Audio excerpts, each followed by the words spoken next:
We're coming, and we ain't backing down. We don't need a bunch of cats in here looking in the mirror. Everybody just do your job. You understand that? Hey, will you shut up? I'm bitterly disappointed with the officiating today. Guys being dudes. And they run through our like through a tin horn, man. Mr. Kirshner goes to Washington. Well, I guess he already lives in Washington, right? Thank you, Lee. Alex Kirshner, NLRB ruling today, National Labor Relations Board ruling. You have won athletes' rights. That's right. It's not as their really as their largest advocate. You have won an athletes' rights case. It's not really a ruling so much as it is a memo by someone in one part of a federal agency that will hopefully be swaying to people in another part of that federal agency. You went down the street, down there to Capitol Hill, and you threw your weight around a little bit. I don't think it's on Capitol Hill either. This is and you got the job done. This is dubious from a civics perspective, but yeah, big news here, and we are in the footnotes several times, which is exciting to get a reminder that some of what we do actually matters a little bit in the world. The NLRB's General Counsel has released a memo that is in some part just a reinstating of a previously rescinded memo. Again, this is very exciting. Try to stay off the edge of your seats. Yeah, if you can. we are really bringing the good stuff up. That says, the memo says that student athletes, actually student athletes is not the term that should be used for a reason I'll get to, that says that college athletes, specifically football players in positions like Northwestern's in the 2010s, who are at private schools, private FBS playing schools, should be considered employees under the law with all of the union benefits and legal protections that designation carries with it, and goes a little further than what the NLRB did in about 2017 when it last said something to this effect, in that there is sort of a threat here that schools that tell their student athletes, quote unquote student athletes, that you are student athletes and you don't have the right to a union or whatever, that the NLRB is going to tag them with labor law violations and go after them. So if any school from here on out tries to enforce this, they're going to get a labor relations violation. I think that's an oversimplification. I think that what's more likely is that there will be a future case where football players at X private school, could be Northwestern, could be any of the other private schools in FBS, attempt to form a union and go to the NLRB. And I think that they get a more sympathetic ear from the NLRB than Northwestern did.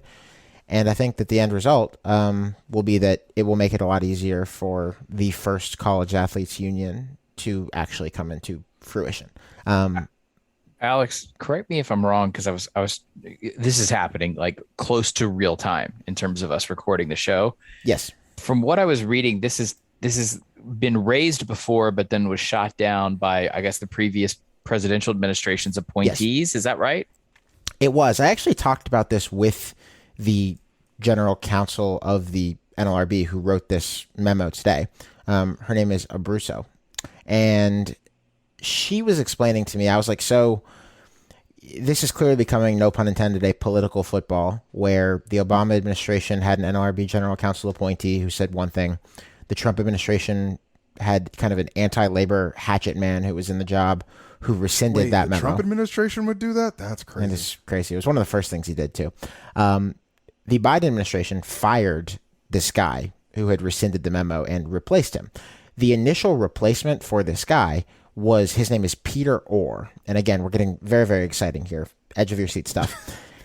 The replacement for the guy that Biden fired was the regional director at the NLRB's Chicago office, who in 2015 said, yes, Northwestern football players, you have employee status and you have the right to a union election. Ultimately, the 5-member NLRB above him overruled that. But that was who Biden replaced this guy with. Now that guy is a deputy in the office, and there is a different Biden appointee who is the general counsel.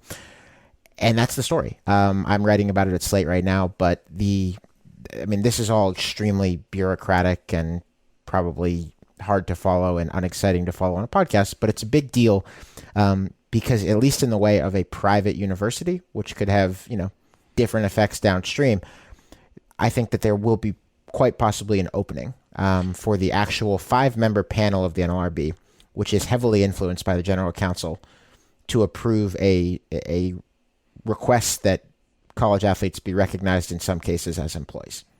Alex, you and I are often on a show called Office Hours, which you can listen to if you are a patron of Splits on Do It, splitsondo.com. You made an observation just a couple of days ago that the downside of NIL, at least in terms of the attention of the average fan, the average consumer, is that it's distracted away from college athletics becoming any kind of actual wage providing entity for its athletes. This seems to shift the conversation back towards not your image and likeness as a third party means of income, but an actual paying wage for these athletes. Is that correct?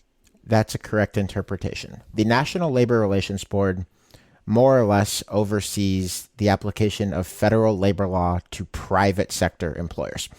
Obviously, most FBS football playing schools are not private. Right. There is some hope on the part of organized labor advocates, just labor advocates in general, that this opinion might sort of in a bully pulpit way influence courts, state regulatory agencies, etc., into more favorable outlooks for college athlete unionizing organization as it comes in the future. Okay.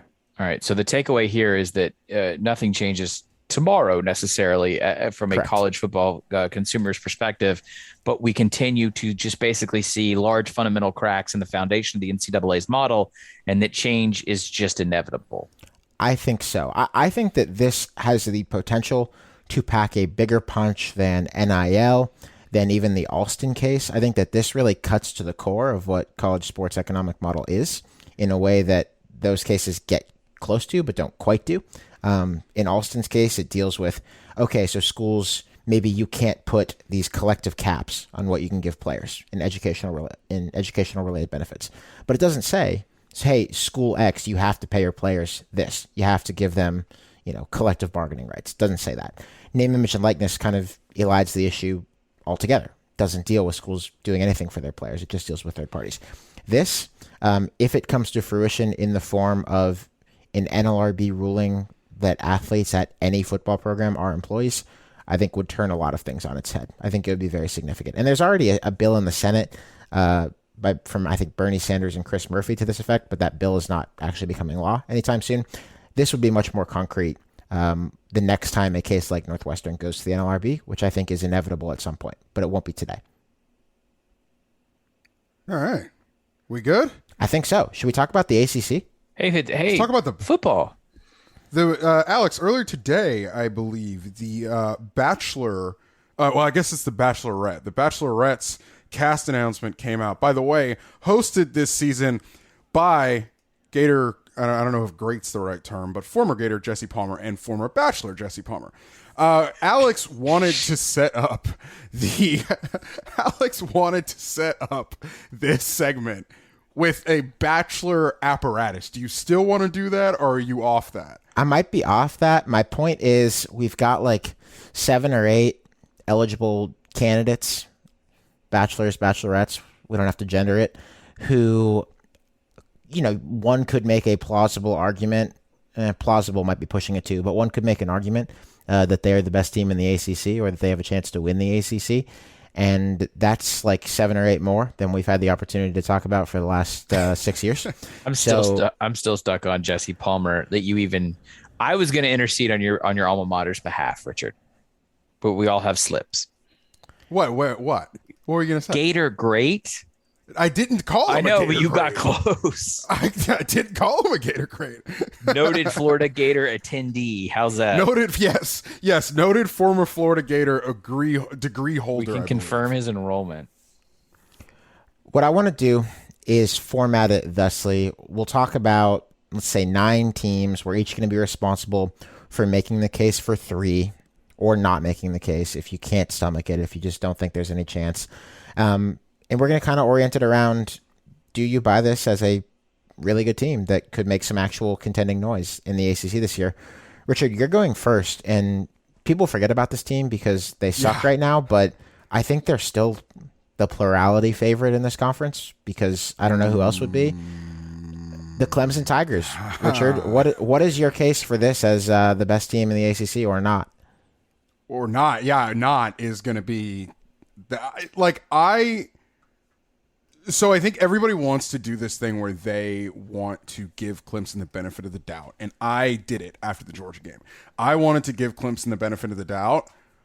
I'm done doing that until they show it, man. I got 5 offensive touchdowns against FBS opponents in 34 drives. Offensive line, bad. Quarterback, bad. Offense spacing in the passing game, bad. Unable to run the ball. Have a running back out. I believe he's still out. Next week against Boston College. We'll get to that game in a little bit. We talked about that band of teams coming back to the pack.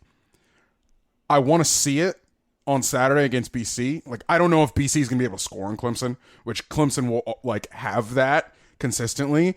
But you venture into a situation where you are.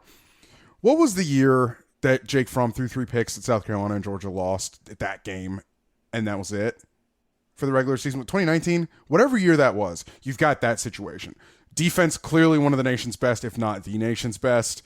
Offense is operating on a margin of error that make even the that throws the conference championship game or a conference championship into doubt. So they're suddenly like Bojangles, Iowa, is what you're saying. They're like people. Like, I know people are going to hear this and think like, "Oh, well, Richard's overreacting. He's just." They're gaining 30% of their available yards, which is bad. It's 115th in the country. People, they're scoring one point per drive. One. The twilight. It's really bad right now. The twilight of Will Muschamp was the 20-17 South Carolina win that Richard is mentioning, and it was 2019. 3 picks, 295 yards, 1 touchdown, 3 picks. And it might get better. It might get better. But right now, you cannot look at this and tell me this is even a good football team. They're definitely not elite. They're definitely not great. You hesitate to say even good with the offense in the state that it is right now. They're probably a loss away from that designation. For reference, because we don't usually use yards per drive, but I think it's a good, points scored per drive. The national average is a little over 2, and Clemson's around 1. So, yeah, that is bad. Just to provide a little bit of a frame of reference to what you're talking about, Richard. Yeah, thank you, Alex. I appreciate that. Speaking of Clemson, the team that Clemson lost to on Saturday, NC State. I was just letting the Clemson silence hang in the air in case anyone wanted to say anything in their defense, and no one came forward. So, okay. No, I have nothing else. Now, by my luck, they'll smoke Boston College on Saturday, but be that as it may. NC State, are they yet another NC State team, Godfrey, in their NC State-ness? Did they just happen to mess around and finally get the win on Saturday? More than likely, yes. This is the NC State team that we haven't seen in a couple of years, but people closer to my age remember fondly for just occasionally smacking around a good Bowden FSU team or consistently breaking a Tommy Bowden Clemson heart. This is that kind of program that we saw. I would love to say it's more than that. But again, a lot of the judgment calls I'm making for this exercise, Alex, I'm probably going to pass the buck because I don't feel like we have adequate sample sizes. I'm still stuck on some of the Mississippi State game. I don't think they're going to beat Boston College. They do match up well against North Carolina. So I would like to I'm not trying to break the game, which is what I always do. I would like to say this is an NC State team that could beat North Carolina and Clemson in the same year. And holy shit, is that an unmitigated success in Raleigh? So the funny thing is, I don't want to take that away from them because, yes, that would be an unmitigated success. But, you said that, and then you think about what those teams actually have been putting out right now. Exactly. And you're like, well, that's not exactly. It's really, and that's the beauty of the sport is that a couple years from now, that perception will fade, and NC State fans will get to say, hey, we beat Clemson in North Carolina that year that they were both ranked. And then most of the outer population that doesn't care about the Wolfpack would be like, yeah, but didn't they suck that year? Because both of those teams do suck. I am impressed with their defense. That is the nicest thing I can say. And if the defense is as good as it looks now, I do think they're going to have a special year. That's my consolation prize voice. A capital S, special Y, special year. Sure. I don't know what that reference is, but okay. As special as one can get for them. Yeah, that's what I'm talking about. I'm referring every middle class college football team. What you really want is the special year. Yeah. Capital S, capital Y. You want the special year. Yeah. There are many programs who get it, who are like, yeah, like I never thought that my family and I would drop money to go to the Alamo Bowl when the year started, but here we are and we're having a great time in San Antonio. Do you know what I view as the archetype of recent special years, capital S, capital Y? It's that year that Colorado won like 10 games, but lost to Washington year. the McIntyre year. I think they finished 10-4 with a loss in the Alamo Bowl. You were very on the nose with that. And they went to the conference championship. They went to the conference championship game at 10-2, lost to playoff Washington, and then lost in the Alamo Bowl to USC Oklahoma has State. sucked for a long time. Bad. Richard. They lost 38-8 to Oklahoma State, and that's what makes a special year for a lot of teams in college football, which in a way is kind of uplifting, and in a way speaks to the sad stratification of the sport. The Pitt Panthers, my hometown. Are we about to talk about the best offense that plays at Heinz Field? Yes, we are. I no bullshit think that Kenny Pickett is a better quarterback than Ben Roethlisberger at this point in life. I'm not kidding. They're both laughing. No one's listening. No one can see the Zoom call that we're on recording this. They both are having a hard time keeping it together. I'm serious. I think Kenny Pickett can throw a 3-yard pass without falling down. If you're listening to this and what is he talking about Ben Roethlisberger? Friend of the show, Steven Ruiz, go on his Twitter account. He works for The Ringer. He posted a video, I think yesterday, Tuesday, that is Ben Roethlisberger highlights from Saturday against the Bengals, set to old timey football piano music, and in black and white. And it's a quarterback from this era could never play. Holy shit, Ben Roethlisberger's bad right now. There are some days where we have meetings after the show to figure out what clips from what we just recorded are we going to use to promote the show, and then there's some days where you just hear the pulled quote, and I just heard it.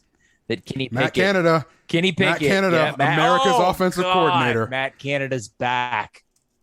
Oh man, he sure. Anyway, to talk about Pitt for a brief moment, Kenny Pickett has made some useful strides. Possibly hard to tell because it's been 3 really bad. Well, they lost to one of them, but 2 really bad opponents plus Western Michigan plus Tennessee. So 3 really bad plus Western Michigan. Though we are still preliminary in that assessment, I think he has shown some good things that he has not shown at other points during his career. I would like to see him put it together against somebody more serious than Western Michigan or Tennessee. FBI thinks Pitt's going to win 6 of their last 7. Going to do what? Yeah, that's what. And I think going by SP Plus projections, just looking at it, it's within a game of that too. If you look at just what people think is going to happen with, or what computers think is going to happen. They think Pitt's going to win 8 or 9 this year. Huh. And maybe, but they have no running game to speak of, none, complete inability to do anything on the ground against either Tennessee or UMass, which is never a good sign because UMass has one of the worst defenses in the history of college football as of right now. The defensive numbers look fine, but giving up 44 to a MAC team sort of runs counter to the idea that this is a good Pat Narduzzi defense. They're still getting a lot of sacks. They're going to get a lot of sacks every year because that's just what they do. It's how they play. I'm not a huge believer. I think they're going to go 8-4 or something like that, and it's might convince them to keep Narduzzi. And I'm not sure that that's in their best interest, to be honest with you. I just feel pretty down on them. I have to figure out how to coin this fake stat that I've come up with about value above replacement for coaching, coaches that I know right now that would take the Pitt job next, and coach there next fall versus their value versus Pat fucking Narduzzi coming back again to do another 7-5, 8-4 season. If Pitt does this, Alex, it will be deeply, deeply disappointing. Is Kalijah Cansey hurt? I don't have the injury report in front of me, but it feels as though that would track because Pitt's had a lot of injuries in the front the last 2 years. I know at one point in time he got hurt, I think, in the Tennessee game. Kalijah Cansey is one of my favorite players, honestly, in the country. I just have a soft spot for a defensive tackle that's built like him. He doesn't look like he should be a 1 technique or 3 technique, and yet. So I just love him as a football player, and he wears a single digit. But I know he was battling an injury. Goodness gracious. So, okay, there's Pitt. And then this is where I'm really trying to fight we're in a broader ACC. Like my brain that knows what Clemson could and should be now runs into the fact that we're talking Pitt, NC State, and now here Miami, and then we're going to get to a couple more teams. Then I'm just like, oh, we've got to rewire. Every year is a new year. We've got to rewire the way we view the sport based on what we've seen through a small sample size of 4 weeks. Miami, I think Miami's like fine, and I think that is again Miami's problem. I do know Miami cannot stop the run for a shit right now against a team with a pulse. They played like Central Connecticut State University last week. Against anybody with a pulse, Miami's struggling to stay up in the run game. Disconcerting when your head coach is a defensive coach. I understand what they lost on the defensive line, but it's worrisome. It's worrisome when North Carolina comes in last year and runs for 900 yards against you. It's worrisome that isn't fixed, wasn't fixed, hasn't been fixed. So do I think Miami is the team that can get over the top here? I don't know. I don't know. I think Miami is bad. Ooh, okay. Which is weird because they shouldn't be. Well, they shouldn't be. But they have not shown a single thing in a single game against an FBS opponent a quarter of the way through the season that implies that they're anything better than like a 7-5 ACC team. App should have beat them probably. If App gets a catch from any of 3 different receivers on their last drive, they're kicking a field goal to win that game. Are we still firing him, Richard? Yeah, we are. I like the casualness with which we're talking about firing coaches lately. Well, they had that. They had that. No, I brought it up. Yeah. I brought it up over the summer. It's been on the Patreon show a couple times, and that I was on the Patreon show. Okay. Richard, that was kind of Richard's one on the board where I was like sort of really aggressive about Fuente and still am.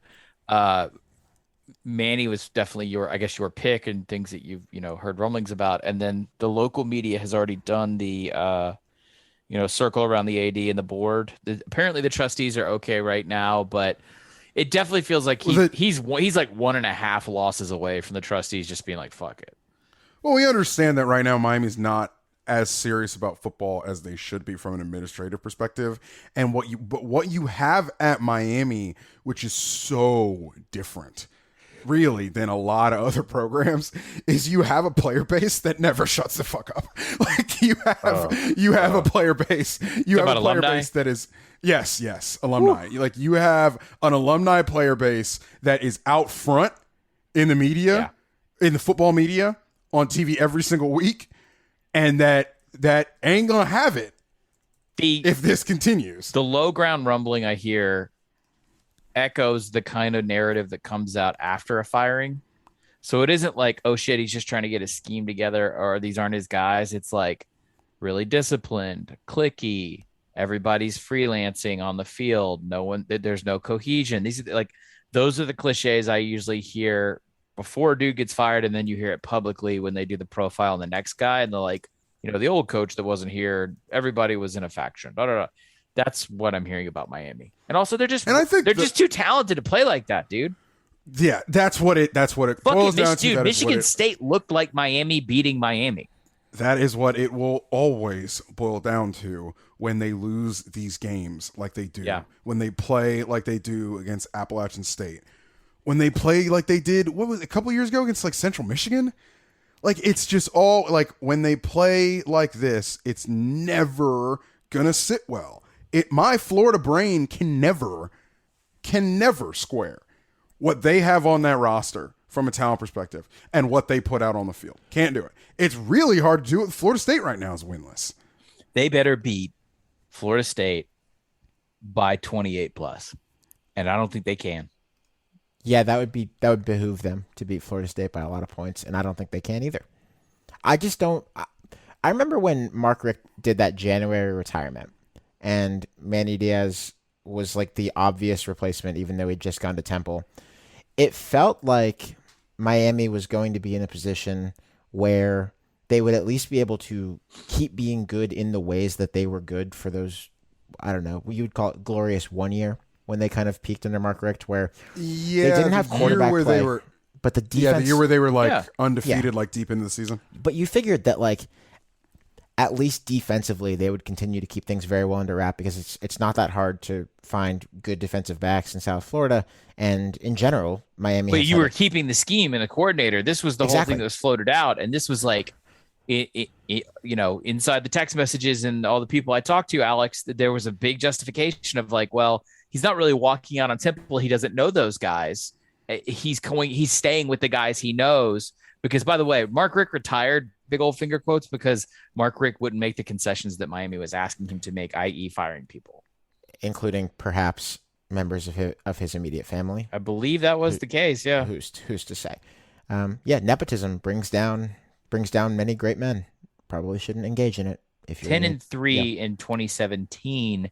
I only bring that up just because it feels like it was more recent. But again, we are gapping again on Miami relevancy. By the way, the vocal player base that Richard mentioned, they were not necessarily all on board, even though like Richt went 9-4 and 10-3, and it felt like it was building towards something. They immediately fell back into an Al Golden-esque mush the following year and really haven't left since. No, they haven't. In fact, Al Golden has exceeded where they've been since that 2017 or 18 year, whichever the up was. Stephen, tell us about potential best team in the ACC, Wake Forest. Okay. Of course, I start with narrative first. The claw fence is the claw fence is the claw fence. I will let my counterpart, Richard, speak schematic niceties about the claw fence, I hope. I don't know if you will or not. In my time covering college football on the national level, Wake Forest, and Bud Elliott really kind of, I don't know if he created this, but he really kind of like owned it, is that Wake Forest is like the canary in the coal mine. If Wake Forest is very, very good in the ACC, it means that Wake Forest actually isn't that good, that the league is just down. I hate doing this right now because we just got done talking about Clemson. We're going to talk about North Carolina. We have addressed the smoking crater in the state of Florida where the ACC used to hold dominance. I don't want to do that, but damn it, it fits right now. I hate it. These are the nice things I'd like to say. It doesn't actually apply right now because the Wake Forest has a series of wins where they were favorites that they should have won. They look good in. I know they had Florida State, but if you go back to the last time that Wake Forest, won the ACC, they beat the shit out of Florida State then in the waning era, the waning Bobby Bowden years. So, that's a trend technically. I would like to point out, again, small sample set. I would really like to see a game or two more. And I believe they have Louisville this weekend, which will be a really great test for the defense. But their offense is good. Their defense is pretty good, too. They've allowed 2 touchdowns in the first half of conference play. 2. One was basically like a big, was like a giant chunk play that Florida State scored on. And then they really only allowed 1 actual scoring drive in the first half of these games. The reason I point that out is it does allow the claw offense to basically operate exactly how it would like. The defense has looked very good in the first half and allowed Wake Forest to basically operate on schedule on offense. I don't think they're the best. Maybe they. Wow, I thought I was going to say this and then I backed out of it before we record. Maybe they are the best team in the conference. They might be. Boy. You know who they kind of remind me of? I don't know. Crown them. They kind of remind me of Beamer Ball in terms of their style of play right now. Definitely. They have the best special teams in the ACC by like a fairly comfortable margin to date. They have a quarterback who, like, let's forget the Virginia Tech quarterback. Other than that Virginia Tech quarterback, Virginia Tech mostly had quarterbacks who kept them on schedule, could make a few throws here and there, and they play defense, and Wake plays defense really well. It has great special teams that inexplicably adds to their ledger a ton over the rest of the league. They're really well coached, and I can't come up with a reason that Dave Clawson should not be considered like the ideal candidate for like 40 different possible vacancies. I can tell you exactly why. And it's like a Moneyball thing. It's like when they build the roster in Moneyball, they go out and they buy wins and they buy stats. It's all via scratch and dent sale. So the biggest scratch and the biggest dent on Dave Clawson is he's entirely unremarkable and he's not going to rush his process. So if you're a P5 team of note that needs to go out and find someone who can establish consistent winning, chances are you've built yourself a larger deficit than you have patience to give. Does that make sense? Like, You need someone to do the Dave Clawson to your program, but you can't spend the amount of time that Dave Clawson requires. In the meantime, y'all, this is one of the best coaches in college football, and nobody talks about him. No, nobody fucking talks about him. One thing that I will say here, two things that I will say here. First of all, I'm not saying anything nice about Wake Forest's offense because they're still doing the walk to the line of scrimmage mesh. And that traumatized you recently one thing. On a certain 2 point. 2 point It conversion. did. Second thing, this is not to say that I don't think Wake is or isn't. It is to say that they are running shit with turnover margin right now. And that is something that you can hold over the course of 1 year, but like you can't really hold it much more than that to project success. So, and I say it to say the ball bounces and you get a lot of variance. And I think they got like 3 turnovers against Florida State or maybe 4. So let's see if the turnovers even out, if they're still as good as they look right now. I think they were pretty decent on defense last year. The Boogie Basham, a couple other players that you really liked on that defense last year, and yeah, pretty decent. It looks like also maybe pretty decent. Georgia Tech left them for dead after they lost to Northern Illinois. Northern Illinois, not that bad. Give Thomas Hammock in Northern Illinois their bit of flowers. We could easily turn this into a Hammock appreciation segment because Northern Illinois was left for dead by yours truly. Yeah, they are not fantastic. They are not fantastic, but they are not the worst team in college football. No, Richard, they're fantastic relative to the roster turnover they suffered as a G5. They are doing a fantastic job. I'll eat that fucking crow. Yes. Richard, go ahead. Let it go, and I'm just going to tell you ahead of time that I think I'm going to surrender, and I'm going to say we've been proof of concepted. I need to see it again. I need to see it again. We talk about turnovers. Sam Howell put the ball on the ground 3 times. I need to see it again. But what I did see, and I've seen the last 2 weeks, is that running game coalescing. QB run, dude. QB run. They got bash concepts. They got same side power concepts for the uninitiated. Those are 2. They basically are folding in wrinkles to their running game, and they're using the quarterback as well to do that, sort of in like a Ravens-y type of way. It becomes a tendency breaker. It becomes something where if you've got bad eyes, you are done. And North Carolina had some bad eyes on Saturday night. Richard, can I ask you something real fast? What they've been doing and the very limited amount of success. By the way, I'm the one who sort of has the relationship with and is following Georgia Tech in a very interested way. I am not ready yet to say proof of concept. I'm not, because I'm not either. Because the North Carolina game it's about a loss of faculties on the North Carolina side. But this is what I wanted to ask you about. Go ahead. Tech. This QB run game and the way they're running the ball, it does seem like it was a bridge from the husk of the triple. Is that bingo? Okay, that's what I thought. That's the one thing that I'm like. It is not a cousin to the triple. It feels like a natural evolution with the personnel that Dave Patnaugh got. Yeah, it's one of those things where it's like, okay, he sort of walked in, saw what they had, and was like, well, maybe we should build on it instead of throwing all the baby out with the bathwater. Yeah. Maybe we build on it. You get a guy like Jeff Sims who is electric. We talked about Jeff Sims needing a whole offseason to become a more well-rounded and real quarterback. Yeah. You see it in there. You saw it on Saturday night. Because this is not There's Temple's a little offense. bit of something there. This is not what they did at Temple. We're talking a lot about Georgia Tech's offense. I'll grant that North Carolina's offensive line sucks. Richard, congrats to you. You had that 1 month ago.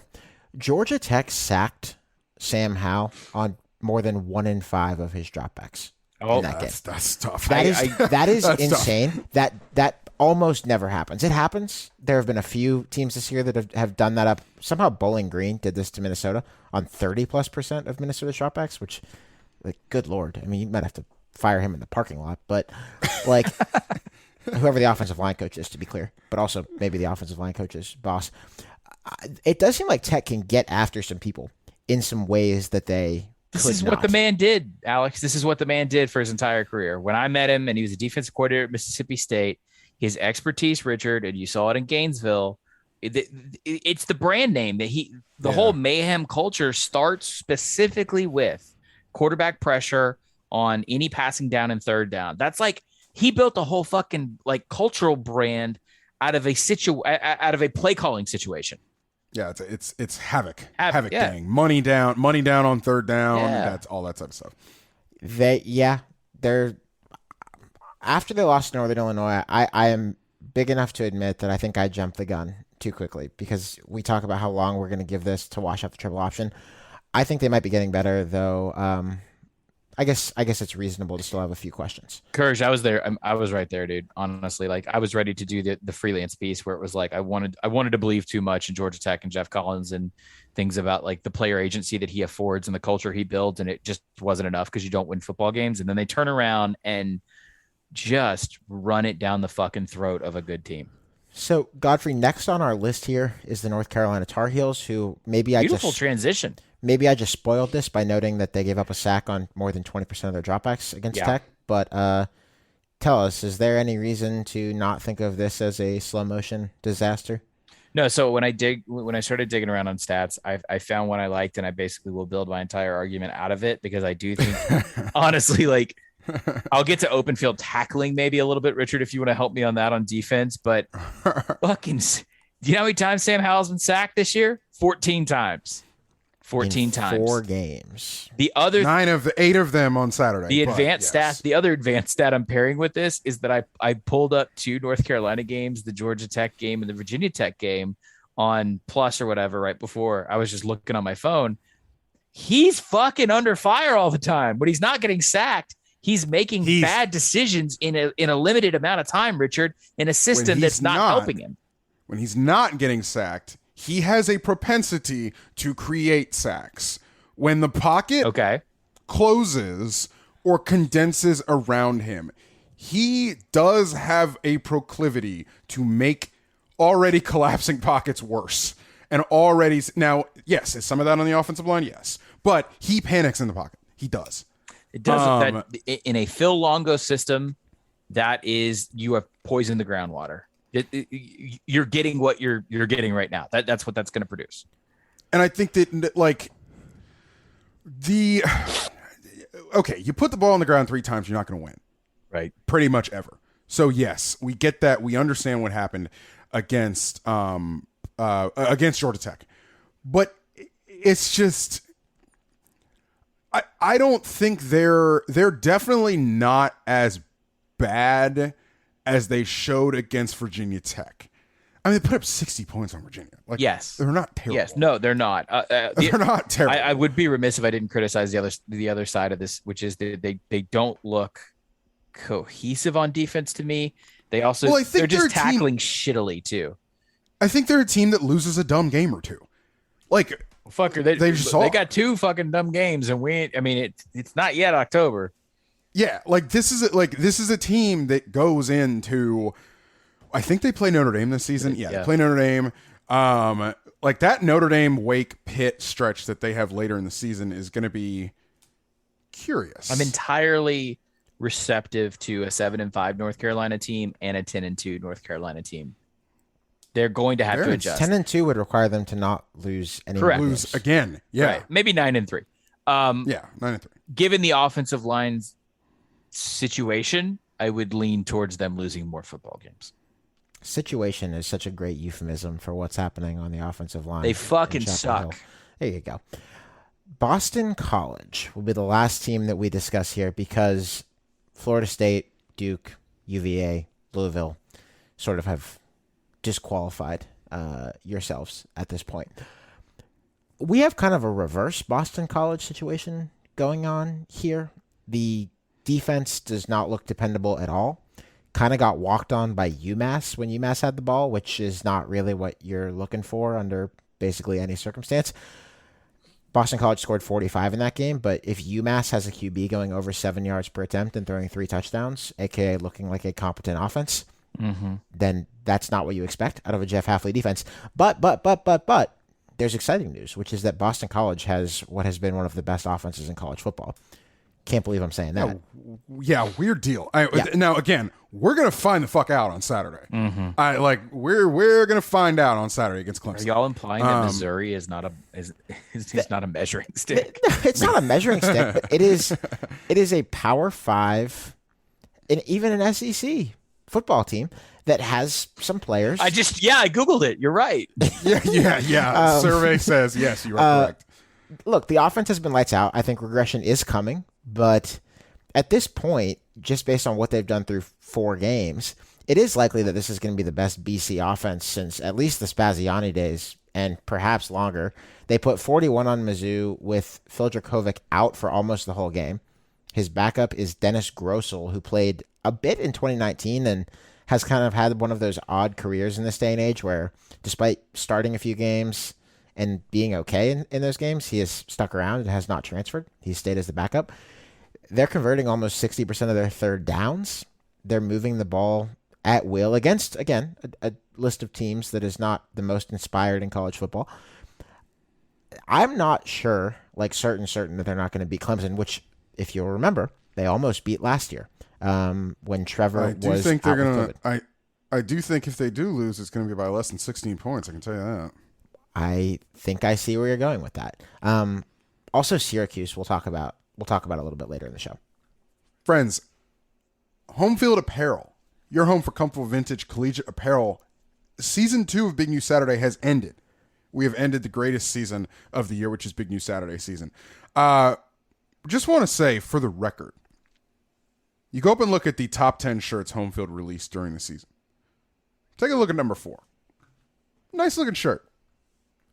Hell of a guy who submitted that design to Home Field Apparel. Your man is taking credit for Home Field's 4th highest selling shirt. And their number 1 is also a Gator shirt of the season. And their number 1 is the shirt that I wore to the Alabama game. Good shirt. It's nice that you were finally able to wear Home Field stuff because they got Florida. And you're too proud to wear cool shirts for other teams. Oh, way too proud. Today, we'll move on in a second. Today, I'm wearing a Michigan State shirt. As you can both see, I have no particular care for Michigan State, but I love Home Field's green fabrics, including their Split Zone Duo shirts, which you should get. I got a Go Green, an earnest Go Green from a girl walking her dog. I told you this was going to happen. Who seemed like tickled by it, that there was a fellow Michigan State fan on the streets. But I'm a nice guy. I didn't have the heart to tell her that I have no loyalty towards her or her school whatsoever. I didn't have the heart. Honestly, if happen. He's not single anymore, but if he was, it's a really smooth it would be move, great. Yeah, it really is. Great. I'm glad you said that because that's the first place my brain went, but I thought maybe it was just because I'm old and married. But yeah. No, hell no. Yeah. Home Field Apparel, homefieldapparel.com, 20% off your first order with promo code SZD. If you have picked up a date or a significant other wearing a Home Field t-shirt, please tweet at us. Yeah, please do. Seriously. Let's talk about the Hogs, folks. The Arkansas Razorbacks are 4-0. Call them. They're playing in the game day game this weekend in Athens, Georgia. They're going to lose that game in all likelihood. But, Richard, when I said let's talk about Arkansas, you said at first, no, they're going to lose to Georgia. I said, let's celebrate what they've done anyway. Let's dunk-proof ourselves and just point out that, yeah, they're probably going to get sat on by Georgia, like every team is going to get sat on by Georgia this year. But they've done some really good work, and they have. I have a story about them in 538 this week. Basically, it boils down to how did Arkansas get good? They beefed up. They are running people over in a way that they never were before. Their defense no longer gets pushed around, and their quarterback is KJ Jefferson, who is not terrible, which is a step up from their recent quarterbacks, though Felipe Franks kind of bridged the gap a little bit last year. Go Falcons. Richard, when Arkansas loses to Georgia, which Atlanta Falcons tight end Felipe Franks. That's right. No, he's not. He's going to be our answer to Dumbface, Taysom. You watch. He's going to throw a fucking touchdown pass this year. I'm sorry to interrupt. Sure. Please, you're fine. If Arkansas likely does lose to the Georgia Bulldogs, which is a very optimistic and exciting way to open this segment, people are going to, there's a certain segment of people who's going to do the dumb, they weren't for real. Like they're not really SEC type thing. How should we? They supposed to be SEC. How should we respond when Arkansas meets its likely fate? against that the Georgia Georgia's Bulldogs. probably going to do that to like Yeah. 13 other teams this season. It's But fine. like again, like I said at the end of last season's episode or last week's episode, I'm getting the countdown days in now. Before we get to the national championship game on Georgia, the last time Georgia has won a national championship, 1980, by the way, if anybody's counting. Georgia's defense, I think, is gonna sit on Arkansas, as we've said. I will say this. I'm not sure JT Daniels is gonna have the best time of it on Saturday. Me neither. I am Okay. interested. I think you're going to see some forced balls from JT. I want to see how patient or impatient he gets against Arkansas's defense. I do think Arkansas is going to have a little something for Georgia's offense. I do think, frankly, that Georgia's offensive line, honestly, has left a little bit to be desired from me against opponents who are not Vanderbilt or UAB, whoever the hell it kicked crap out of at Sanford Stadium. I do think Georgia's offense has left a little bit to be desired from me, particularly in the offensive line. But I just don't really see how Arkansas plans to score in this game. Absolutely. Especially if KJ Jefferson isn't 100%. We don't have to do this. And I'm not talking about the segment. I just mean we can enjoy very nice things even in the Southeastern Conference that are not the champions of the Southeastern Conference. We find ways to do this. Good God, we just did it the entire ACC. We gave so many polite pats on the head. Alex, the graph that went along with your 538 story has stuck in my brain since I saw it. And it just, to me, it's a single line graph that basically quantifies the volume of pain that this fan base has endured. Because what your story did was basically show how irredeemably bad they were under Chad Morris. And bad. So for them to lose this weekend by what, Richard, what's not, I mean, what, if you lose by 28, 28 is not embarrassing to Georgia, right? No. Okay. No. So then you move, but especially if they get down early and they have to drop back pass the whole time. That is where I think Arkansas which could happen. Okay. So with that in mind, let's hold our good feelings, Arkansas. Let's remember the Colorado State game. I remember other games I can barely talk about because I'm laughing so hard. This could be, y'all might beat everybody but Alabama and Georgia this year. That's not impossible. This is a don't let. So it's funny that we talked about Miami just now because Miami had this thing for a few years running where they would be undefeated, run up into the Florida State game. It was awesome. Yeah. Great atmosphere. Hell yeah. Then they lose to Florida State. And then they would lose like the rest of the season. Right. Like they were like a completely different team before and after the Florida State team. A Florida State game. This also happens to teams that play Alabama. Tennessee. I think it was Bruce. Tennessee. I think this also happens. I think Bruce Feldman wrote about this. That like everybody like plays Bama, loses to Bama, and then like it derails their entire season. Yes, Tennessee is the example there. So okay, do not let a Georgia loss beat you for the rest of the season. That's where you're at right now. That's the step forward. But I don't think he will. I think he's the guy you hire to prevent that shit from happening. The last guy you had, definitely an MO. The graph that you mentioned, Godfrey, is worth sort of visualizing audibly on the show. Basically, it showed that in terms of EPA per play, expected points added, which we've talked about, it's a favored. I'm sorry, I didn't even describe it. I just, honestly, I just had an emotional reaction to it. If people want to learn more about EPA, we talk about it on the show sometimes, and it's basically how every play affects your likely scoring output on that drive. And it takes into account game state, down distance, clock, what have you. The best Arkansas offense in a while was in 2015, which was Sam Pittman's last year as Bielema's offensive line coach. Declined a little bit. Arkansas went into the negatives per play in offensive EPA, which is obviously not where you want to be. For the first time in 2018, Chad Morris's first year, they stayed negative the next year. And then Sam Pittman came back, and then they had positive offenses each of the last 2 years so far, of course, in 2021. It brings up a question that a patron, Wilbur, asked us, and I think it's a good fit for this segment, and I wanted to pick your brains about it. Chad Morris comes to Arkansas in very much the archetype of coaches that were getting jobs in that time. And I think that are still and always will probably be getting jobs, in that he was offensive coordinator at a top blue blood program. He was a moderately successful, not world beating, but pretty good head coach at SMU, took them from very bad to pretty solid over a period of a couple of years. And it didn't work. It sucked. And they were really bad at his thing, which is offense.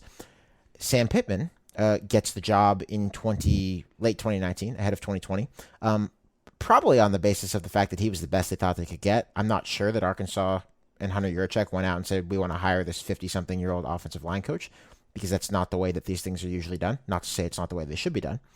But I'm wondering, and I think Wilbur was wondering, if we think the Pittman hire at Arkansas and its early success teaches anything of any kind to athletic directors who are hiring coaches, whether in the SEC or elsewhere, for the foreseeable future. Yeah. I don't think the question is whether it teaches anybody anything. I think the question is whether anybody's going to learn anything. Amen. Continue, Alex. What they did and the way and what they succeeded, how they've succeeded was because they had no choice. They could not go for the sizzle side of a hiring cycle. It was an unsexy job. They were beaten down. They had to take what was available. They went with an incredibly safe option in Pittman, who turned out to be the right option. This is just not the rubric that most schools are going to follow. I'm still like, to me, Sam Pittman is like almost the counter to all of these highly touted G5 head coaches talking about their dream job. So Willie Taggart, Jeff Collins, Tom Herman. I mean, we've seen this. Manny Diaz, that was his dream job too. Like, this keeps happening. Sam Pittman, no one gave a shit if this was Sam Pittman. It probably was Sam Pittman's dream job. We just didn't know because no one gave a shit about Sam Pittman, veteran offensive line coach. Yes, veteran offensive line coach.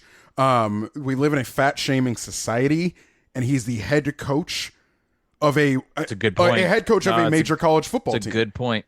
He does not look like many of the head coaches of many of the other major college football teams. He does not carry himself like that. He is not a polished executive. He's a yuck good old boy. And they're fun, man. They're fun to watch. And they're fun when they win. The thing I've heard that trips me up the most is that he's like a high-level empathy guy and a player's coach. Really? Yeah. And in his makeup and stereotype, he should be the curmudgeon yesteryear culture asshole that we know, that Richard and I know 100 of. So, the fact that he is beloved, that really kind of turns the archetype on its head a little bit. He should be. It's funny. Him and Will Muschamp actually share this.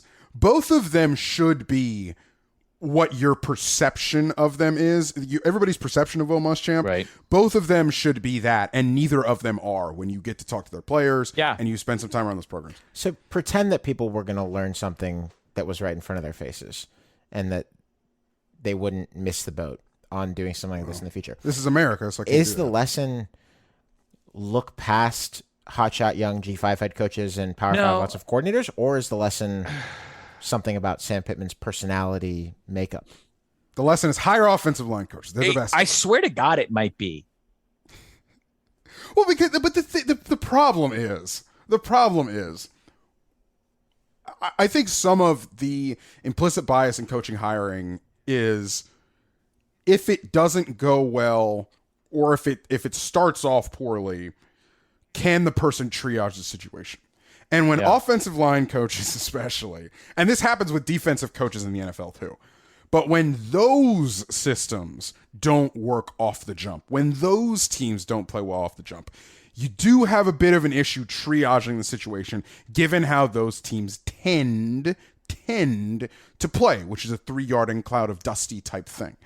Those guys, it's tough to triage a situation that isn't going well when it's not going well in that particular style of ball, I should say. So every SEC hire is a Beamer or a Chadwell. I did this thing for Banner Society right before it shut down, where you're either the the veteran, seasoned SEC assistant who's finally getting his shot, and you know about the sausage factory, or you're this like dynamic outsider like Chadwell was. But this was all obviously about the South Carolina hire.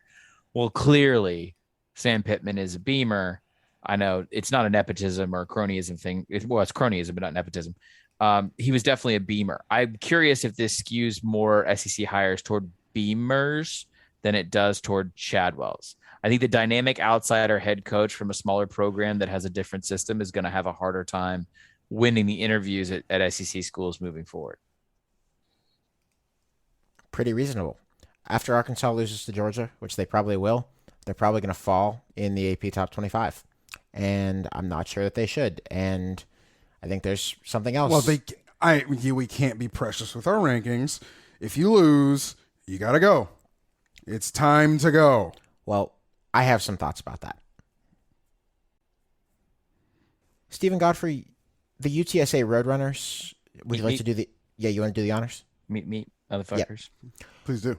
They're 4-0, and I think a lot of us were kind of banging the rank 'em gong last weekend. They weren't ranked. We did this with Coastal Carolina last year, and I would say that we're demonstrated to be correct on that front. UTSA got all of 4 votes for inclusion in the AP poll top 25, and wanted to bring it up on the show this week because obviously we're very much in the tank for UTSA, and we've kind of made that clear from an editorial line perspective. But also, I think it invites a little talking about rankings and about the way the AP poll should work in the modern era. Clemson is only ranked right now because they were number 2 to start the season. Yeah, they're ranked 25th, and why in God's name should Clemson be ranked at all right now? Right. If this is actually supposed to be a ranking of who's playing well or who looks good this season.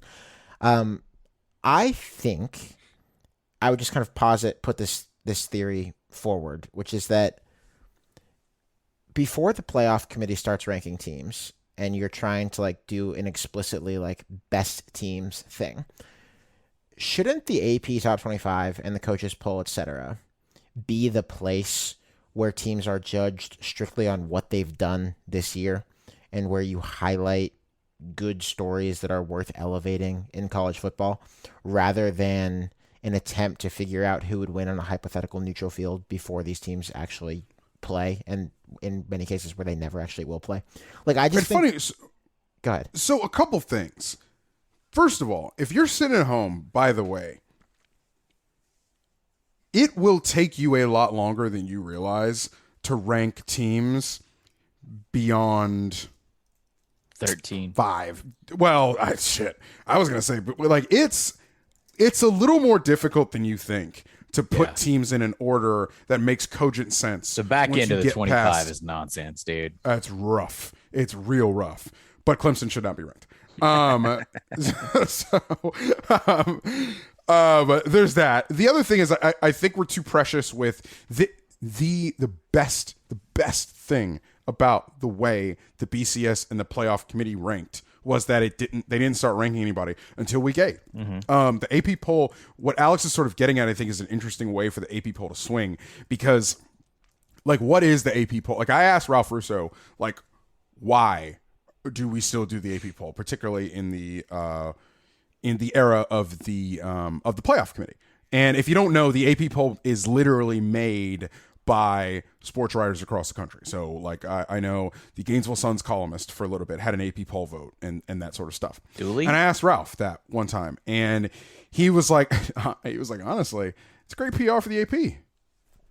It's great PR for the Associated Press.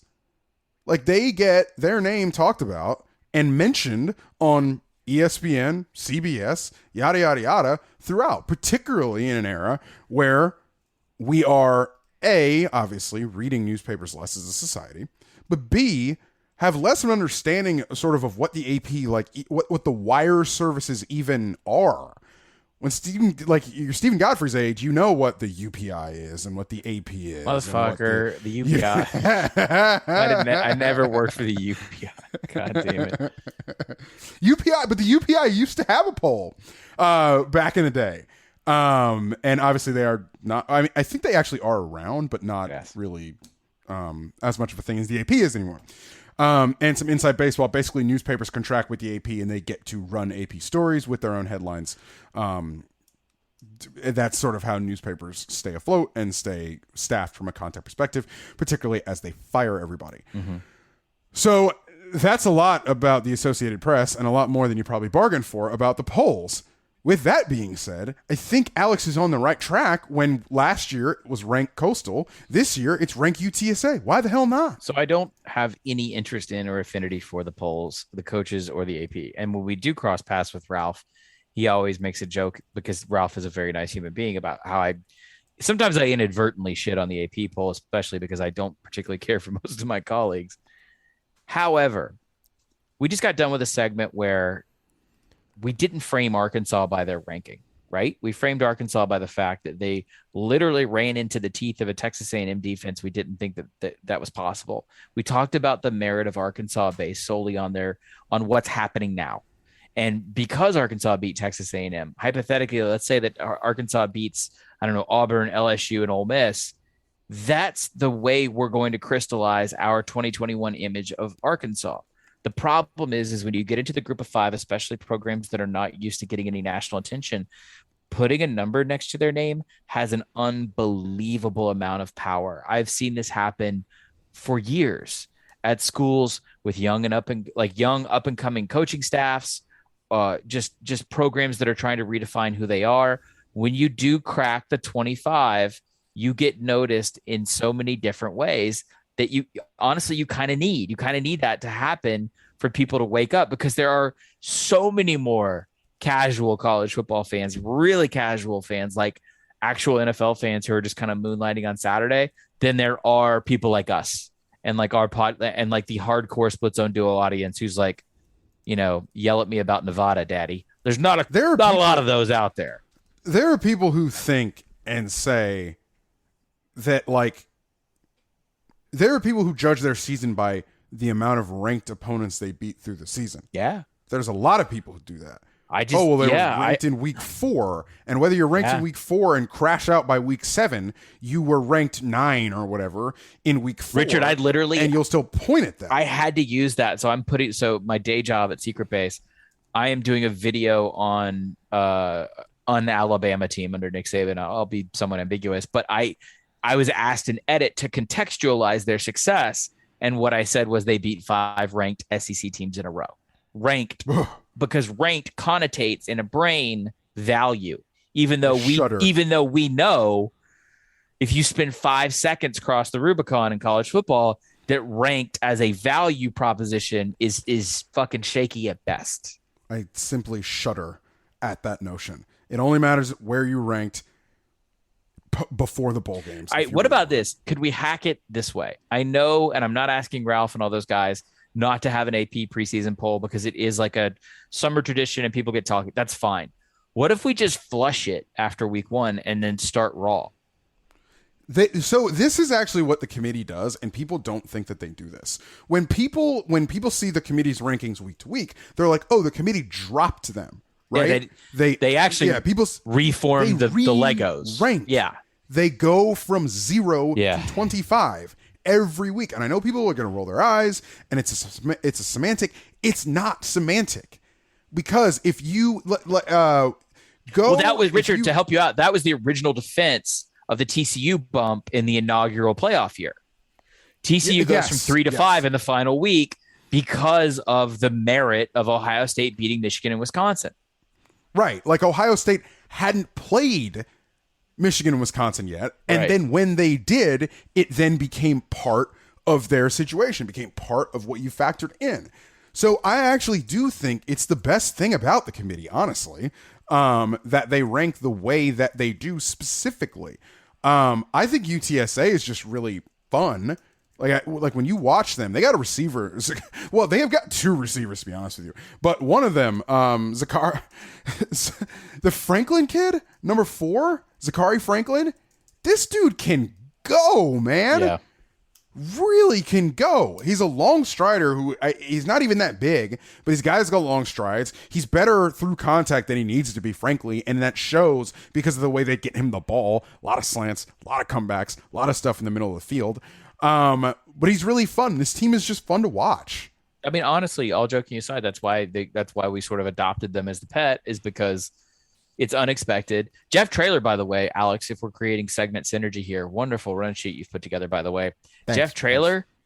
Jeff Traylor, fucking Sam Pittman ass hire. Ironically, Jeff Traylor, former Chad Morris assistant. It's weird how that works, isn't it? It is pretty funny how that works sometimes. But again, a guy who was hired. Remember, Frank Wilson, red hot SEC resume, no relationship to San Antonio or Texas whatsoever. They thought they went out and got the best available candidate. Jeff Traylor, totally unsexy hire, makes a mountain of sense. And now it's funny because UTS, have y'all noticed that like we alternate between saying UTSA is the official team of Split Zone Duo, and then like once a show, one of us is kicking his ass to Lubbock.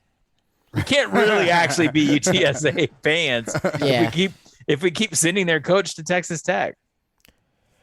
You're right. It's a little bit shallow of us to talk about the G5 in that way. It's something that we try not to do. But it's just, look, we also are fans of things being done smartly in college sports. Yes. And Texas Tech doing something smart would be, be the kind of thing we would enjoy.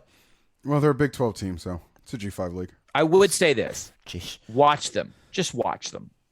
Like, we do the tasting menu. We try to get y'all to like get out of your comfort zone with the team that you love or the conference that your school is in or whatever. Watch UTSA. I don't think you'll be disappointed. I will admit that. So I did have UTSA on last week with Memphis. I was out of there when it was like 14-0, and then it became 20-0. I was too.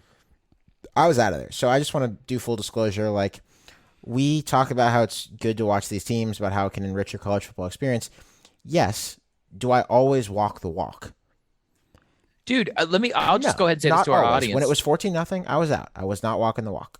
If you're listening to this and you feel like some sort of guilt, like this hipster dick measuring thing, like I watched the entire Fresno State comeback, ass beating, whatever of UCLA at like 7 a.m. with a cup of coffee on YouTube, not on YouTube TV. On like someone had cut it up and already put the cut ups on YouTube. So like consume it whenever you need to. I got 3 kids. Like, it's no shame. I'm just saying, try and watch some of the game. ESPN Plus, I don't know if people know this. You can watch replays for the whole week of any game. Oh, I didn't know that. You can go back into the menu right now, and if it was on, you can probably find it in the menu and just hit play, and it will just play the broadcast again. That's one of many wonderful ways to consume the wide world of college football that we all enjoy so much. Gents, it's vested interests time for week 5. Also, we're at the point in the season when I say for week whatever, I have to quickly pause in my head and make sure I have the right week. Right. So it's always tricky. good. I think week 5 is sort of where we start with that for me. Last week I was 1-2. I'm 5-7 on the season. We had a rough week collectively, actually. 1-2 for Richard. He is 7-5 on the season. Godfrey, Goose 0-3. You are down to 6-6 on the season. The public was 0-1 voting on the Split Zone Duo Twitter poll. That was with the Malik Willis pass yards over and the under hit, in fact. So the public is 2-2 on the season, which is, better than my winning percentage. The plays this week, we begin with Brock Bowers, the true freshman tight end at the University of Georgia. Over under 4 receptions against those Wild Hogs. I'll start. I'll go over. I saw him do some absolutely wild shit against Vanderbilt. If you go back and look at either the first or the second touchdown that Georgia scored, they're really creative with this kid. I think he's more integral than I realized to their offense. I'm definitely going over. I am going to go. Oh, I have something written here. I didn't realize this isn't a 0.5. I'm calling a push here, boys. Whoa. I'm pulling the push out. That's not an option. Why not? Not an option. Call the cops. You can't do it on Prize Picks. Call all the cops. Okay. I know that spiritually I'm calling a push. All right. Know that on the show I will be calling an under. Okay. Spiritually a push. You can't spell under without you can't spell push without a U. You can't spell under without a U. Wow, that was hurtful. Are you a poet? So bad. It was so bad. I think too much traffic over the middle, frankly, for Georgia's passing offense against Arkansas. A lot of bodies, A lot of drop 8. That's what Arkansas is probably going to try to do here. Unless Georgia sees that drop 8 and says, well, fuck you, we'll just run the ball a million times, which also on the table, by the way. Other thing here is they get Darnell Washington back. Does Georgia this week. You get an extra threat in the passing game. I think you get that extra mouth to feed. You take a couple receptions off the board for Brock Bowers. Spiritual push, unders the play. Steven? I already said I was going under. No, I'm sorry. Wait, over. The on reason Brock I was Bowers. confused. Yeah, the reason I was confused was. I went first. I'm definitely over. There were different things in the show notes. Okay, got it. I'm going over. I think this is where JT Daniels looks in this game. Those Arkansas DBs, like their corners and safeties. Richard, do you agree with me that they're pretty good? They look good. So yes, and they look good. Like yes, and they look good because I think they're protected by the scheme there. But I don't think they're bad, and obviously we know what they've got with the, oh my gosh, the safety, the white safety. What's his name? They all look alike. They all do look alike. No, the point is, I think that's the unofficial joke of the show, and whoever can get it on the other one wins for the week. So I will take that title belt. I think that they throw underneath to Brock Bowers a lot in this game. This is a barn burner on the Twitter poll. Currently, as we record this, it's on Wednesday evening. 49.5% are on the over. 50.5% are on the under. We're gonna see where it ends. Polls open till Friday. So bumper pool. Holy shit! Bumper pool. Isn't that's a linebacker, Richard? He's a linebacker. Bumper pool is a game. And of course, they have Jalen Cattle on. Safeties and linebackers are not the same. Richard, please. Yeah. Yes. So I was all ready to posit. I was like, well, look, again, I'm concerned about a quality of samples that we have on Arkansas's defense because who have they really played? And I forgot they beat the shit out of Texas. Yeah, my brain did not register that as quality, but I guess I have to go back and rewire that. It's true. That was a big win for the SEC. Arkansas over Texas. Spencer Petras. I wanted to put an Iowa quarterback in this thing because incredible. Because I have the power to do that. I can just make that happen. Over under 172.5 pass yards against my Maryland Terrapins on Friday night. This game is on Friday, is it not? It is. Over. They might be chasing the game. That's me willing a negative game state for Iowa into the universe. I'm gonna go under, but I don't feel great about it. But I'm gonna go under mainly as a contrarian because I'm trying to get out of last place. This is how I end up falling below 500. By the way, I'm in last place. I thought I was 6-6. No, you're 6-6. I'm 5-7. Oh shit! Well, this is how I end up in last place by doing contrarian shit, going under. I'm going under as well. I think the Maryland defense is serious now, and I can't, in good conscience, go over on an Iowa quarterback over under. Jaron Hall of BYU. We've talked about this program a bit lately. Yeah. Over under 207.5 pass yards against Godfrey's favorite team in college football, the Utah State Aggies. Godfrey loves Utah State. It's like Utah State is your fourth child, basically, from the way you've talked about them over the last couple of weeks. Okay, maybe they're not back. Under, I think. I got my ass kicked on that spread against Boise State. If it makes you feel better, Alex. So I'm staying the hell away from this one. Okay, so I think BYU's getting back to the roots. Yeah, I do too. You're going under because you think BYU is getting back to the roots. Godfrey, you're going over though. Not their Lavelle Edwards roots. Their Kalani Sitake roots. Yeah, I think I'm going over because I don't like Utah State as much as I thought I did.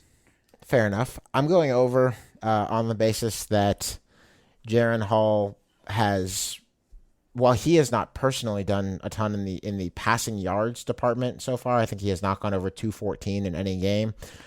Air Force's quarterback had 182 yards against Utah State, and if Air Force's quarterback can do that, in addition to what Hank Bachmeier did, I had 182 yards. Isn't that over 200? Hank Bachmeier and well, right, but Boise, it was Air Force. Boise's instant ability to look like Boise told me that Utah State is a lot closer to their 2020 self than I thought. I thought maybe we had immediately turned a corner under Blake Anderson. I overshot it. Reasonable that would happen. Happens from time to time. Prize Picks is the simplest way that you can play daily fantasy sports. It is you against a projection, and you pick between 2 and 5 stat line over-unders. You have a chance to win either on multipliers or to kind of hedge and protect yourself if you do not hit on everything and still get something back. Very customizable, including mixing and matching across teams and sports.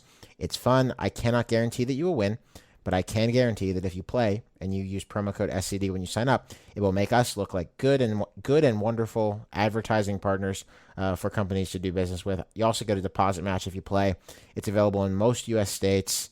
Jordan, our guy over there, is a big Maryland fan who is probably having a nervous week in the build-up to Friday night, just as I am. Thanks to the Prize Picks crew for supporting us this season. Roll Terps. I'm sure we're not going to be disappointed. Let's start on Friday night with the tasting menu. How are we feeling over there, big fella? Give it to me. Oh, we're adding Maryland, Iowa to the tasting menu. I love that. We are. Friday night. Okay. Here's how I'm feeling about it. I'm going out to dinner with my girlfriend that night. Come on. That's how I'm feeling about it. Come on. I don't want to get hurt You think again. they're going to get smoked? Oh, no. I just don't want to get hurt again if they do. See, Also, I mean, guarding his heart. we talk about this the way that we handle our I've tried to seasons. crack him open on this, Richard. He never plays along. The way He's guarding his the heart. way that we all deal with our college football seasons, having the jobs that we have, is you have to pick certain windows throughout the week that you're not going to watch college football. And Yeah, True. that we completely fuck off on Fridays. and in this case, Friday night, not going to be there. Not watching it. Gonna go do personal life or whatever, and not watch it. But I do think that Maryland could win this game. I think they could. I'm just not investing emotionally. Yeah. Until after it's happened, I think they could. So say they win. Then I'm What- in. They're 5-0 and they're ranked in the teens probably, and I'm intrigued if they win. Who they play next week, Godfrey? Because that's when he's going to get got. Oh, do I have They're to? going to win Friday Is it night. like Rutgers or something? They're going I to know, beat I'm Iowa looking, Friday I'm night. I'm looking. Hang on. This Don't is the tell me. most emotionally available. Well, they just play Ohio State. It's nobody big. That's fun. This is the most emotionally available he's been about Maryland since we started this fucking show.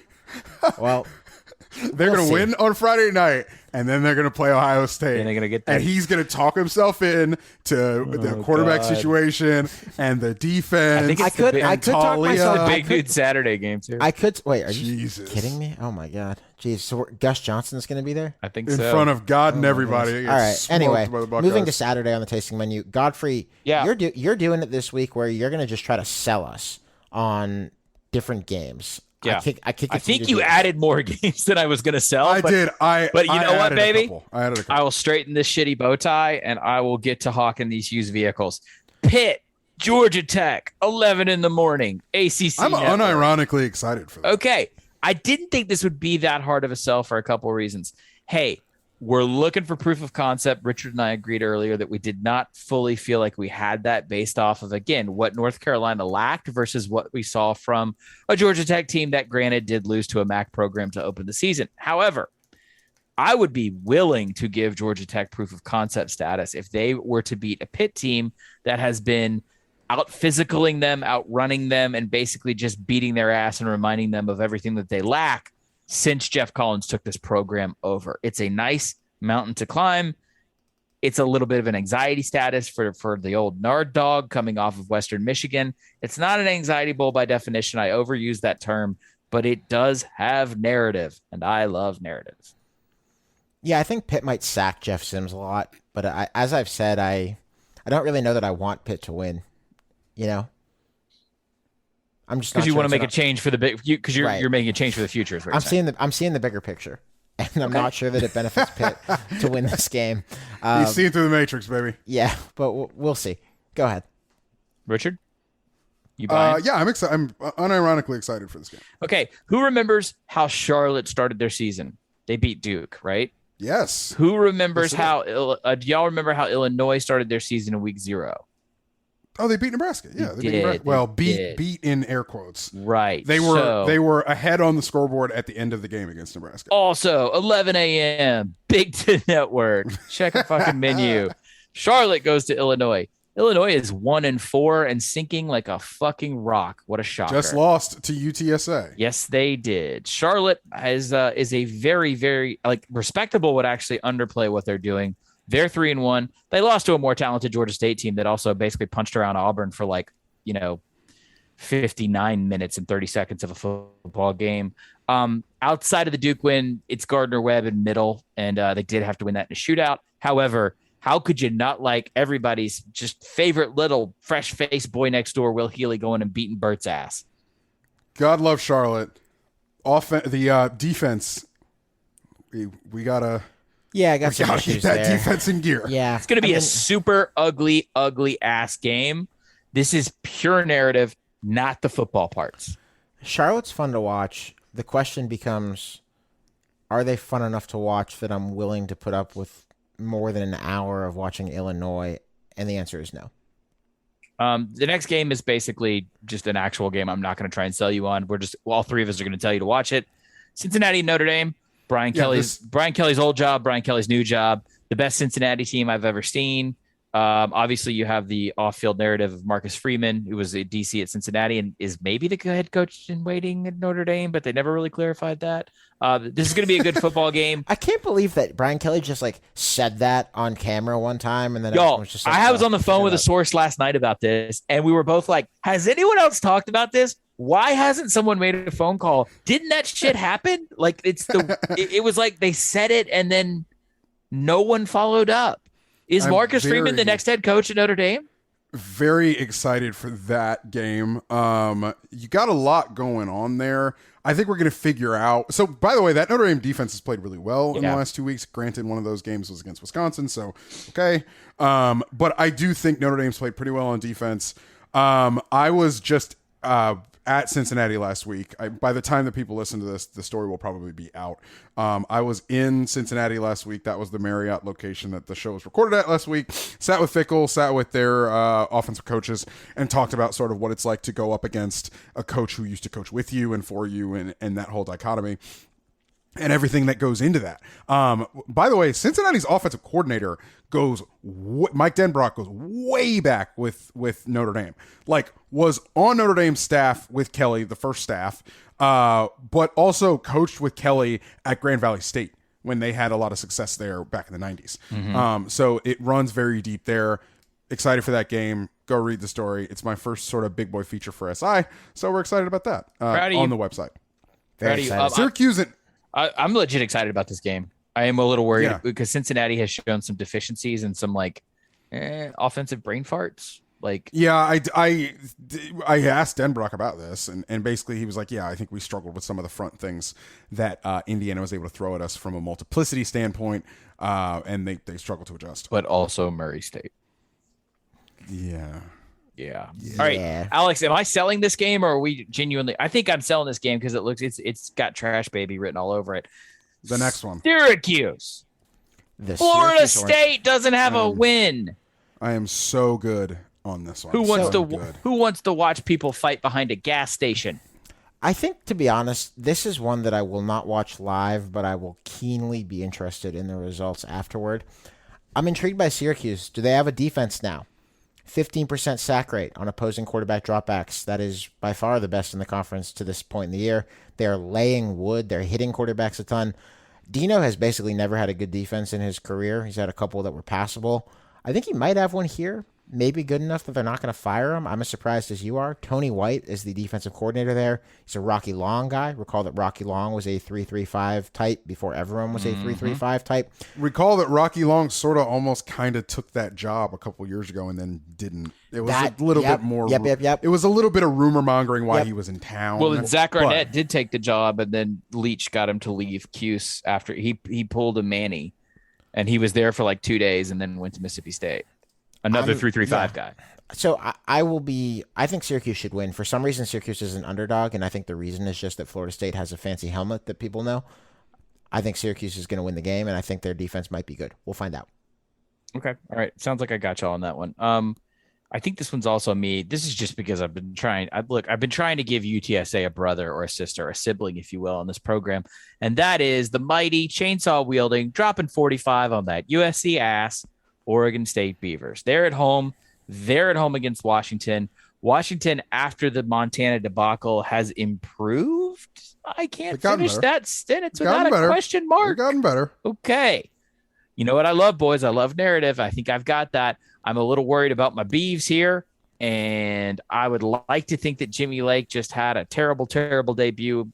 Maybe John Donovan was a questionable OC hire.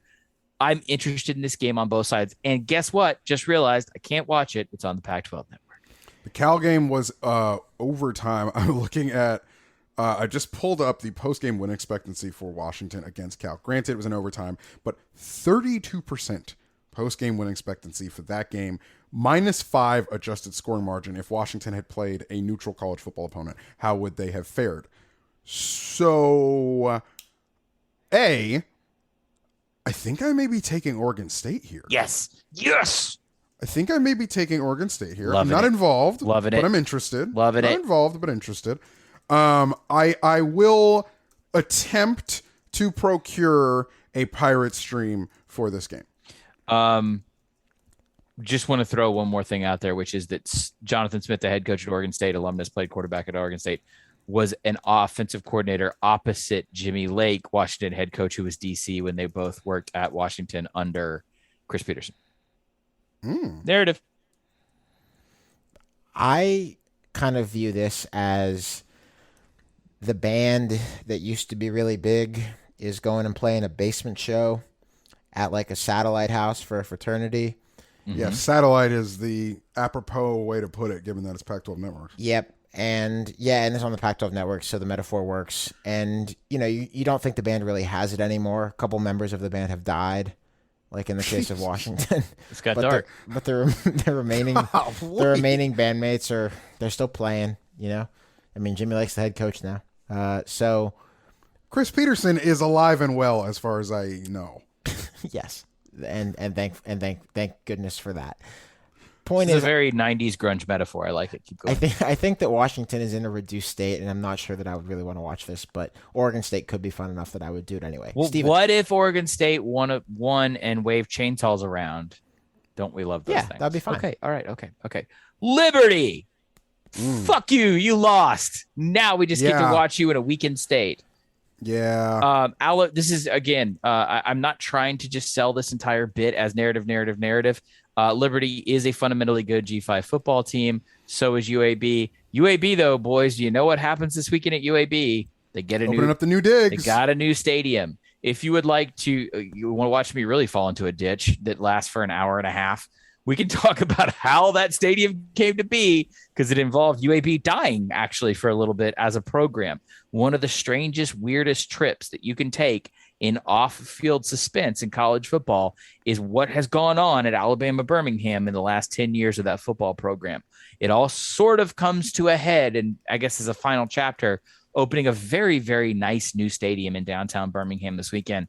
Would it be fun to watch Hugh Freeze and Liberty lose 2 weeks in a row? Yes. Yeah, hell yeah. Yeah, I think that would be fun. And I think that if Syracuse's defense can do it to Liberty's offense, I think UAB's can too. I'm in. That's what I'm talking about. See, this was an easier sell this week. Okay, I don't know who put this on the schedule. I mean, it's basically like fucking swear words inside of a hymnal. UConn and Vanderbilt. No, I'm not going to this game. Everyone who listens to the full cast can go fuck themselves. Is he going? Is Ryan going? I don't know, but this has been the @38 Godfrey special of the week on Twitter, which is some sort of joke about using my front yard as a parking lot, and or will I be there, and or am I driving a pedal tavern? That's also been another full cast bit. Fuck all of you. This is a football game. This is a football game. Alex, I think. you want to pick? Do we just want to pick a winner, like a money line winner, real fast? It's a football game. You know what? I'm actually bumping up a question from the next segment about this that someone asked, a patron. It's If we're gonna take a money line winner, I'll take Vanderbilt. Thank take you, Vanderbilt. Sam D had a question for you, Godfrey, that they were hoping you'd be able to answer. It was, are you going to the Sickos Bowl? And on a related note, is the stadium experience at Vanderbilt worthwhile, or would they be better off finding a bar with the whole slate of night games on instead? It's close enough to Broadway, I guess. Yeah, you can't. Well, I mean, like, if you want to go see a football game, I will say this, like, and I'm not joking. The sight lines are amazing, and like when Georgia goes, when Alabama goes, and LSU goes, and all their fans flooded up, like you are close to the field. It's in Richard's right. If you leave the stadium in either direction, you can either go to Midtown or you can go to West End which goes into Broadway. Like, yeah, I have many, many fond memories of just being like a young single person living in this city. Y'all, I drunkenly walked into the stadium with no ticket whatsoever to watch Tebow. Like, just me and my girlfriend at the time, who is my wife, we left an apartment 4 blocks away at a house party, and I was like, oh, Tebow's on TV right now. I haven't seen him play live yet. And I just literally walked into the stadium and just stood in the cheap seats and watched it. post 9/11, that's an achievement. Thank you. I wasn't Very always much so. old. I wasn't always a dad. It's an achievement. There's no chance I'm watching this game. Clemson, Boston College. No, Yes. I'm not watching it. Fine. 6:30. Yeah, that's a good game. Yeah, man. Yeah, I'm very excited. We got to work about on that this game. bit. There's some actual legit games in there, and then there's like me trying to sell y'all on stuff. This is Yeah, a I football snuck game. in some actual legit games and also UConn. Vanderbilt. Richard, real fast, like I know we've just done this, but like Boston College is a legitimately good program that people should watch, and just maybe don't look at the logo on the helmet. Yeah, we'll see how long Jeff Hafley's there. I mean that in the good way. Yeah, not the, exactly. Not the we'll see how long Jeff Hafley's there. Tem Lukubu is the defensive coordinator there. I am actually not entirely certain if he calls plays. I could not figure that out. But he is the defensive coordinator, and he is the minority coach of the week in an interesting schematic spot. Again, that is not a prognosticator of success or even saying that the team will win. It's just looking at a schematic spot and saying, hey, that's kind of interesting. And when you're playing a bad Clemson offense, hey, that's kind of interesting. I'm really excited to see this game. I want to see if Clemson's going to respond, man. Yeah. Like, I want to see if you are one of the most talented teams in the country. Like, are you going to respond here?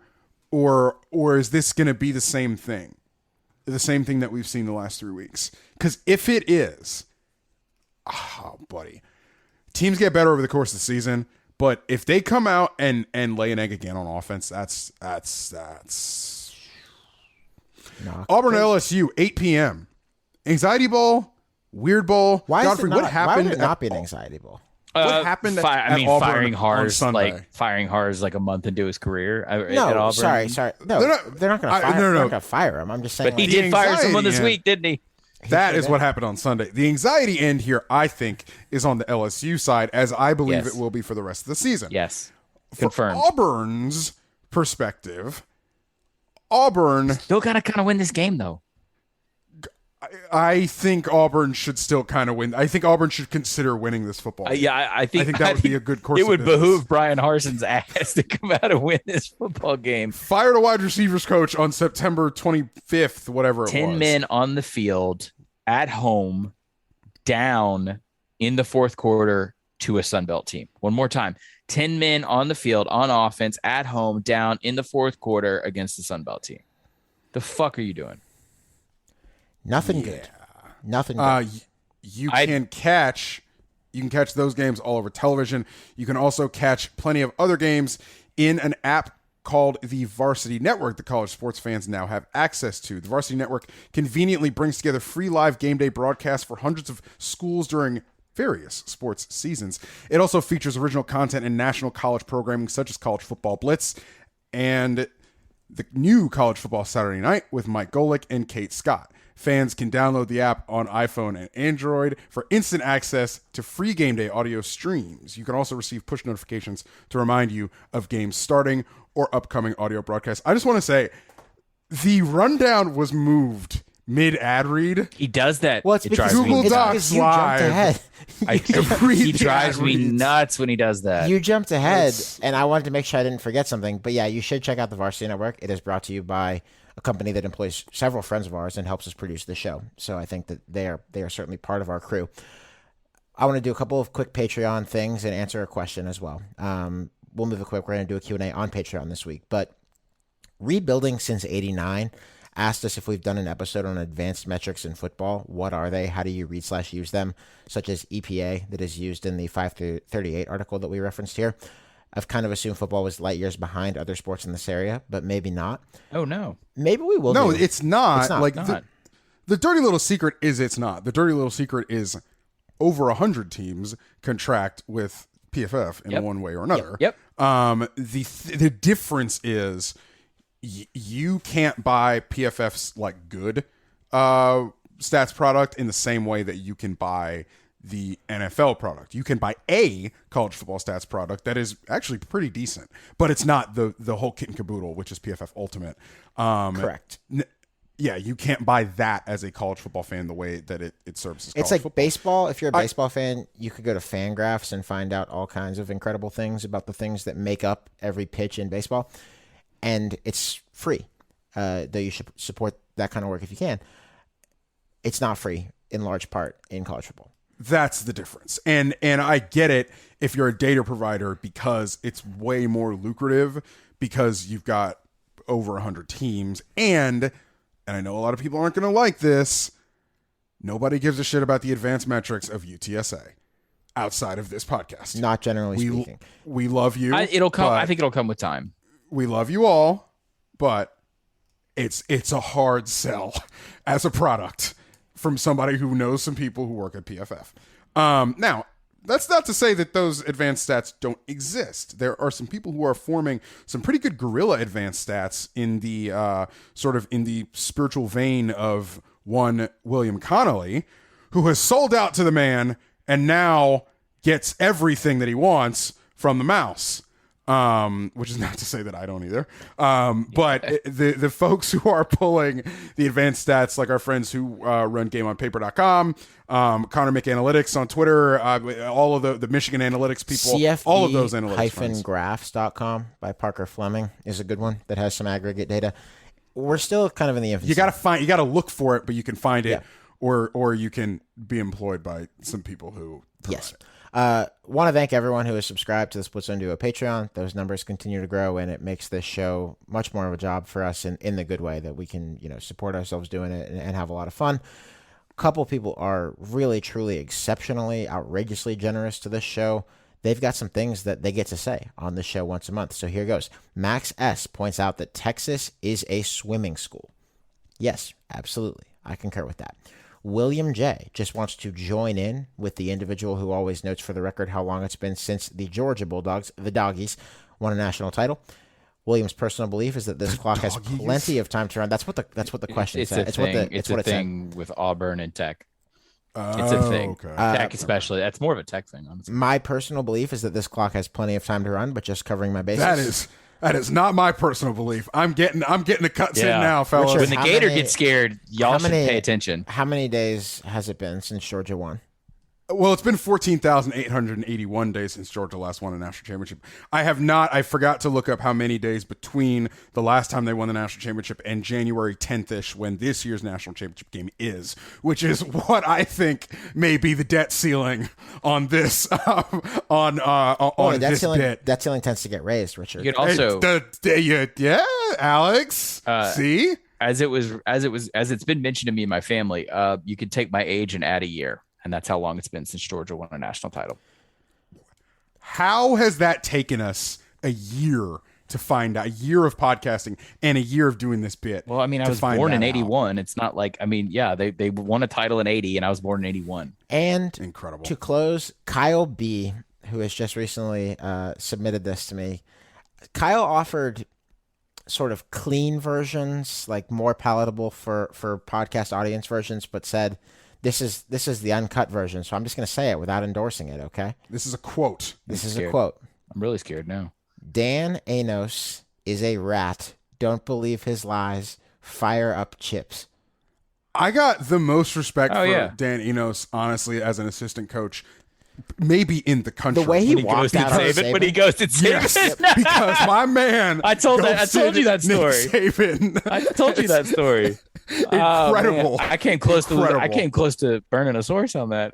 Incredible. My guy got up at 3 a.m. and took all the shit out of his office and didn't tell anybody. Threw it in the back of a rental car. This shit's clutch. Much respect. It's an impressive individual. Much respect. Apparently had it like clean the office too. So there wasn't like a dust or anything. Like good on him. It's a gentleman.